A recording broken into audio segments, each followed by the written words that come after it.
abonnez-vous à la chaîne et activez la cloche pour ne pas rater les prochaines vidéos. Merci. De nombreux habitants de la capitale et d'Île-de-France ont senti une odeur de soufre dimanche soir. La cause n'en est pas encore certaine. La soirée de dimanche 10 mai a été marquée à Paris et sa banlieue par une odeur de soufre flottant dans l'air, faisant craindre les pires scénarios sur les réseaux sociaux. Si vous habitez Paris, ou n'importe quel département de la petite et grande couronne, vous avez peut-être senti une odeur de cramé ou de soufre en ouvrant vos fenêtres ce dimanche soir. Les pompiers attribuent ces odeurs aux intempéries, car aucune intervention majeure n'est en cours. Le phénomène suscite la perplexité de nombreux Parisiens et d'habitants d'Île-de-France, des Yvelines à la Seine-et-Marne. Dimanche soir, les témoignages de franciliens se sont multipliés sur les réseaux sociaux pour faire état d'une odeur désagréable, souvent comparée à une odeur de soufre ou d'œuf pourri.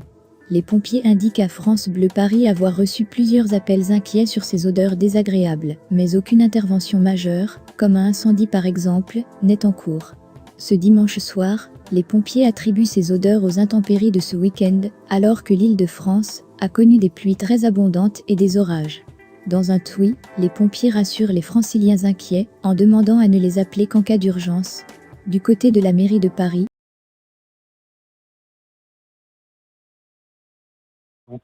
Que pouvez-vous nous dire de l'origine de cette odeur de soufre ce soir sur l'Île-de-France ? Alors l'origine pour le moment est inconnue. Nous avons effectivement via la cellule de crise eu la remontée de très nombreux signalements d'une odeur soufrée à Paris, mais au-delà avec plusieurs départements limitrophes. Première information, il n'y a pas à ce stade d'incendie de nature privée ou industrielle susceptible d'expliquer cette odeur. Donc nous regardons deux hypothèses. La première, c'est est-ce qu'un incident industriel aurait pu provoquer ça et qui n'aurait pas été encore déclaré auprès des pompiers, ou plus probablement une suspicion que les fortes précipitations aient pu provoquer un brassage des eaux d'assainissement et qui fait remonter de l'acide sulfurique et qui crée cette sensation d'odeur d'œuf un peu pourri, d'odeur de soufre telle qu'elle est remontée. Mais pour l'instant, pas de signalement d'incident grave par les pompiers et nous allons continuer les investigations, mais pas de raison de s'alarmer pour le moment. Alors, on voit à l'instant le tweet que vous avez fait il y a quelques instants. Vous mentionnez qu'il n'y a pour l'instant pas d'incident industriel signalé. Je reviens là-dessus parce que vous venez d'employer cette expression.